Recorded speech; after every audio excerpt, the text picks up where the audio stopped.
प्रभु यीशु के सामर्थ्य नाम में आप सबको जय मसीह की। Praise the Lord. आइए आज के मनन के लिए हम परमेश्वर के वचन को निकालें। मेरे साथ प्रभु के वचन को निकालिएगा।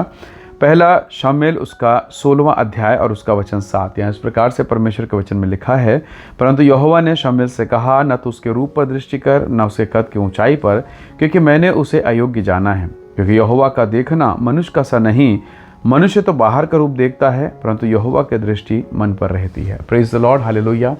प्रभु के लोगों, बहुत बार हम किसी मनुष्य के बाहरी स्वरूप को, उसके बाहरी धार्मिकता को, उसके आराधना के तरीके, आकार प्रकार को देखकर कहते हैं, वाह, ये धर्मी व्यक्ति है, ये बहुत अच्छा है, हमारी चर्च का, हमारे कलीसिया का सबसे बेहतरीन ये आराधना करता है, बहुत सुंदर। कई बार हम बाहर के स्वरूप को देखते हैं, लेकिन परमेश्वर बाहर को नहीं, अंदर को देखता है।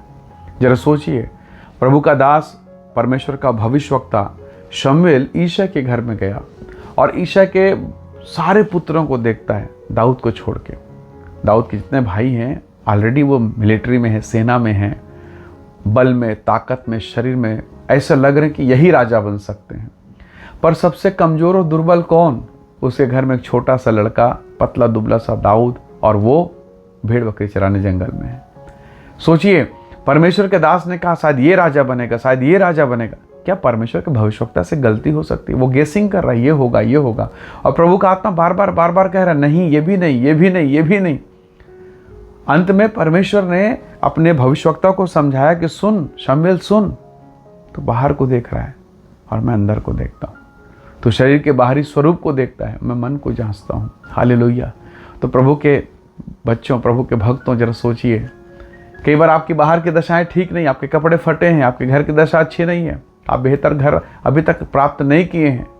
कई बार आपको शर्म लगेगा, खराब लगेगा। प्रभु का दास, हमारे चर्च का पास्टर हमारे घर में आएगा, हमारे विश्वासी लोग आएंगे, हमारे पास बैठाने को कुर्सी नहीं है, चर्च जाते समय पहनने के लिए अच्छा कपड़ा नहीं है, हम मैले कुचैले कपड़ों को पहन के जा रहे हैं, चलो हम सबसे आखिरी में जाएंगे, हम पीछे में बैठेंगे ताकि कोई मत देख पाए।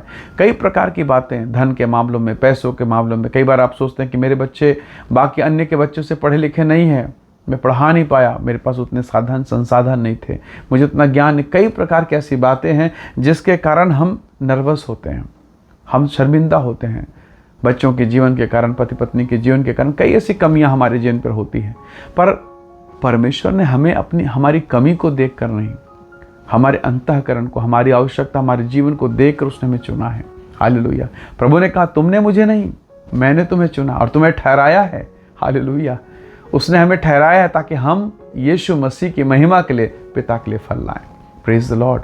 तो प्रभु के लोगों, जिस दशा, जिस परिस्थिति में आप हैं, परमेश्वर ने आपको चुना है। अगर आज ये वचन आप सुन रहे हैं तो मैं आपसे कहना चाहता हूँ, प्रभु ने आपको चुन के रखा है। आप जहाँ कहीं भी इस वचन को सुन रहे हैं, चलते फिरते, उठते बैठते, ट्रेन में, घर में, मकान में, दुकान में, जहाँ भी हों, मैं विश्वास के साथ ये घोषणा करता हूँ आपके लिए कि प्रभु ने आपको चुना है। और प्रभु ने अगर आपको चुना है और आपको ये संदेश मिला है, तो याद रखिएगा, उसने आपको ऐसे ही चुनकर नहीं रखा। आपके घर में जो भी सामान काम का नहीं होगा, या तो आप उसे कबाड़ी को बेच देते हैं या कचरा के डब्बे में डाल देते हैं, दूसरे दिन उसे फेंक देंगे। वो आपके घर नहीं रहेगा, क्योंकि वो आपके काम का नहीं है। और यदि परमेश्वर के वचन के अनुसार कोई वस्तु परमेश्वर के काम की है, अगर उसने आपको चुना है, तो याद रखिएगा, भविष्य में आपको इस्तेमाल करने वाला है, अपनी महिमा के लिए, अपने राज्य के लिए। प्रभु के लोगों, नबी शमूएल कंफ्यूज है, वो शरीर के बाहरी रूप को देख रहा है, और प्रभु ने कहा, नहीं, मैं मन को देखता हूँ। इसलिए प्रभु आपके मन को देखता है, प्रभु मेरे मन को देखता है।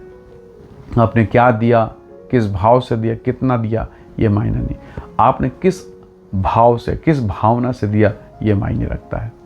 परमेश्वर के लोगों, प्रभु का वचन कहता है, प्रभु ने कहा, मनुष्य तो बाहर का रूप देखता है, मैं यहोवा मन को देखता हूँ। हालेलुया। इसलिए राजा दाऊद बड़े गर्व के साथ और बहुत सावधानी के साथ कहता है, हे मेरे मन, यहोवा को धन्य कर और उसके किसी उपकार को ना भूलना। हो सकता है आज आप बिस्तर में हो, चंगाई के लिए प्रार्थना कर रहे हो, कई समय बीत गया, मेडिसिन, दवाई, टेबलेट, मेडिसिन, दवाई, टेबलेट, मेडिसिन, दवाई, टेबलेट, यही चल रहा है, कई दिनों से आप बिस्तर में हो।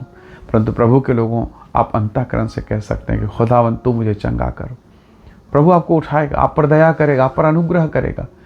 उसने आपके लिए अपना प्राण दिया, अपना लहू बहाया है, वह आपकी चंगाई के लिए उसने सब कुछ को सहा है। तो प्रभु के लोगों, उससे प्रार्थना कीजिए। हो सकता है आप अपना हाथ ना उठा सकें, शारीरिक रूप से आप अक्षम हो, दुर्बल हो, कमज़ोर हो, पर प्रभु ने कहा है ना, मैं मन को खोजता हूँ। तो मन को ही उठाइए और कहिए, खुदावंत तू मेरी सहायता कर। और निसंदेह स्वर्ग का परमेश्वर आपकी सहायता करेगा। जब लोग आपके चारों तरफ आपकी बुराई, निंदा, बदनामी करें, मत डरिए, शर्मिंदा मत होइए, आगे बढ़िए, प्रभु की महिमा कीजिए।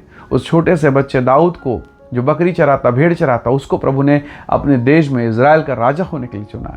जब उसको चुन सकता है, वो आपको भी चुन सकता है, वो आपके बच्चों को भी खड़ा कर सकता है। जब वो सामरी स्त्री पर दया कर सकता है, वो पाप में रंगे हाथ पकड़ाई महिला पर दया कर सकता है, मेरी बहन वो आप पर भी दया कर सकता है। मेरे भाई वो आपको भी ऊंचा उठाकर खड़ा कर सकता है। प्रभु के लिए कोई काम कठिन नहीं, इसलिए दुआ कीजिए, प्रार्थना कीजिए, हृदय को खोलिए और कहिए, प्रभु जी मुझे नया बना दे, मुझे नया बना दे। एक बैलून, एक फुग्गा आप जानते हैं, जब बलून के अंदर में गैस भरा जाता है, वो फुग्गा जो कभी उड़ता नहीं है अब उड़ता है। क्यों? क्योंकि उसके अंदर गैस है।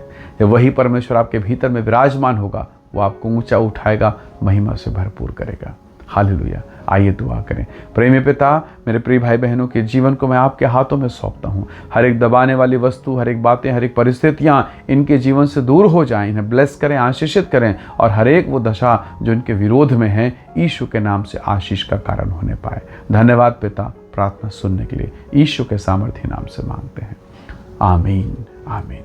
प्रभु आप सबको बहुत ऐसे आशीष दे। Praise the lord. जय मसीह।